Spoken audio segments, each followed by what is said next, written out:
1 minute, I said. Yeah, sure. I forgot one thing. We have credible information as part of the strategy in case they don't succeed during the day to introduce the pre-marked ballots. The officers in civilian will cause chaos at 5 to delay the counting until nightfall. And once it's dark, the PS for energy, Alex Wachira, has confirmed to everybody that there will be power blackout in all these areas so that it creates the best environment for chaos and for getting the pre-marked ballots into the ballot box. We want the CS Energy or PUADI to confirm to the people of Kenya, because it's important, that there will be no power blackout in those areas where there are by-elections. Because this will be a clear testimony that all institutions in this country have failed. And they are part of the Kenyan fraud of stealing from the people of Kenya their birthright. Alex Wachira has confirmed in that meeting that was in Embu. And what I must tell these government people is that the police force is as dissatisfied as the rest of Kenyans. That police force is divided right in the middle. All those things, they are being planned, they are being relayed to us in real time. Because these are also parents. Their pay slips have been raided. The police, they are complaining. Share deductions, housing levy. They are equally discontented. Most of presiding officers who have been approached, they are teachers. They are very discontented. So all those things you are planning using government might is in public knowledge, and it will be relayed as it comes. So we are also asking the media finally, please keep an eye on the happenings tomorrow. Have your teams everywhere. You have a responsibility. This is your country, to inform the people of Kenya what is going on. Because once these things are exposed, it's a deterrent. So please let the media help the people of Kenya by having live coverage of all these by-elections so that people of Kenya can see what's going on. And you are lucky that we have given you an update of what is happening and what to expect. So also carry rubber shoes. Because the goons, I'm sure, they have instructions to descend on you. I don't want to scare you, but because I'm a truthful man, it's just to tell you the truth. Because I know they'll want to intimidate the media, to grab your cameras. So please carry your rubber shoes and also have a few of your own guys. They don't have to be goons to cover you up.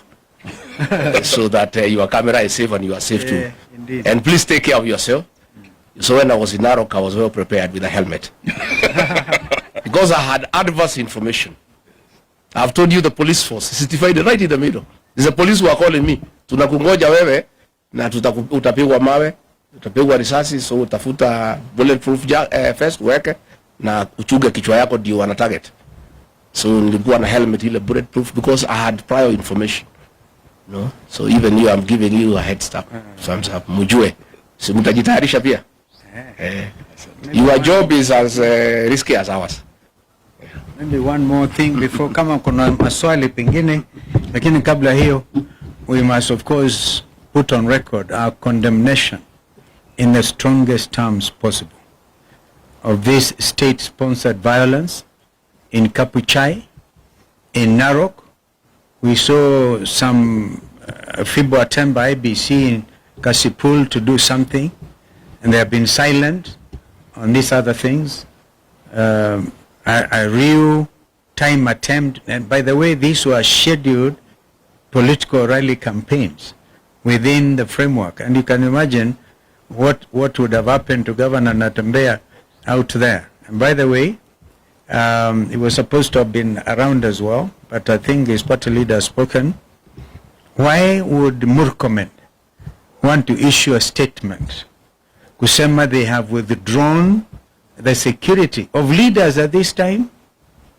Ati wanachunguza. Sasa wanachunguza what is pretty obvious, that the opposition rally in Kapuchai, and of course under the arrangements of Mheshimiwa Kalasinga, whose home was raided, we have not heard of arrests of those people who went actually kwa Mheshimiwa na kuharibu kila kitu. Hatujasikia kwamba wameshikwa. What are they trying to do by saying they're investigating? We have not heard one thing by APOA, by the way, Independent Police Oversight Authority, even when people were stoned in Murang'a that time, peaceful things, people went all the way to police headquarters, to IPOA, make a presentation. We never heard them come back.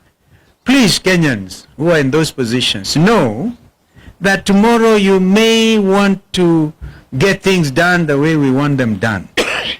Because you will be on the receiving end, God forbid.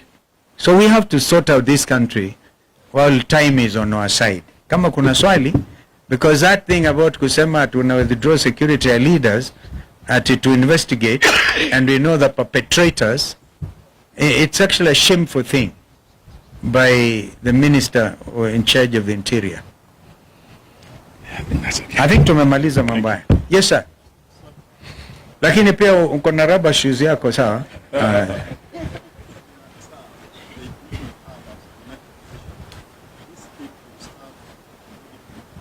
Yeah. We think it can, by the way, we have flagged out those places. But nothing, you remember I talked about 820,000 printed ballots. All right? And each of them is supposed to have a serial number. I wanted to look at that statement. Si ndio nakwambia, ndio najaribu kukujibu. Kwamba angalia hiyo statement tena. That there is no serialization of those ballots. Wanaanza, we have got this from real time, by the way, on people who are everywhere. Some in Kasipul. All right? That inarukwa serial number, therefore giving, I think those are the numbers zile zimerukwa ndizo wanataka kutumia waweke ballot stuffing, alafu waonyeshe ndizo hizo. Kama wanavyosema ndugu Rigiji kwamba ikifika saa 11 usiku, saa 1 jioni wanazima mataa na kuintroduce those ballots. That's why we are saying the agents for united opposition wawe macho from 5 o'clock in the morning to make sure the ballot papers are completely empty, to make sure hakuna mtu anaingia pale mwenye silaha, to make sure hakuna mtu agent waangalie kama kuna watu wanaenda kupiga picha kwa secret, to avoid the secrecy of the ballot. Waangalie hiyo yote, wawe macho na wasilale kwa kituo mpaka mambo yajulikane. So that's including what I said. That's absolutely vital, because if the presiding officers under instructions of Marjan are able to press the send button to the constituency tallying center, kwa mfano, or to the ward tallying center, what that will mean is that number may be different from ile imehesabiwa 1 2 3 4. Karisa amepata hii. What is your name, sir? Koenga naye amepata hizi. Sasa inaenda kitu tofauti. So the whole thing is the agents, and we have told our agents to be thorough. Lazima tukomeshe wizi wa kura Kenya hii. I think for Kapuchai, and we are talking about Kisa East, the main target is actually Malava and Western. Yeah. What we do know, the way Rigiji has said, 15,000 pre-marked are headed to Mbaya North. For Malava, we have 10,000. We are aware they have sent 10,000 pre-marked ballots to Malava. And there are specific areas where tonight they are being dispatched. And once they start the violence, the police come in, there's disruption. There are presiding officers who have already been put in the loop, been compromised with that mission of making sure 10,000 ballots that are not for Malava people, that are pre-marked elsewhere, transported into Malava, are stuffed into those ballot boxes. So these we are aware, and 10,000 have also gone to Magarini. Obviously, you can see Mbere North is the highest target, 15,000. But we are aware and we tuko macho. Our agents wakae macho. Na wale ambao watahusika kuleta fujo, for Malava we are aware na Binabwera, ndugu yangu Musalia, ndugu yangu Weta, ndugu yangu Oparanya. We have already lost a life in Kabuchai. There was a death because there was shooting, police bullets, live bullets were used in Kabuchai. There's already bloodshed in Kabuchai. Kwa Itangula. We wouldn't want that to happen again tomorrow or this night. The blood will be on the hands of those who are in charge of that violence, and we know them. Asante sana. We monitored even the movement Yes. from Thika. Hizi Zambere zilianza somewhere in Thika, alafu zikapelekwa kwa DCC office in Mbere. Tunajua, we are monitoring, and it is Kenyans themselves telling us what is actually happening. Thank you. Asanteni sana. Thank you. Mubarikiwe.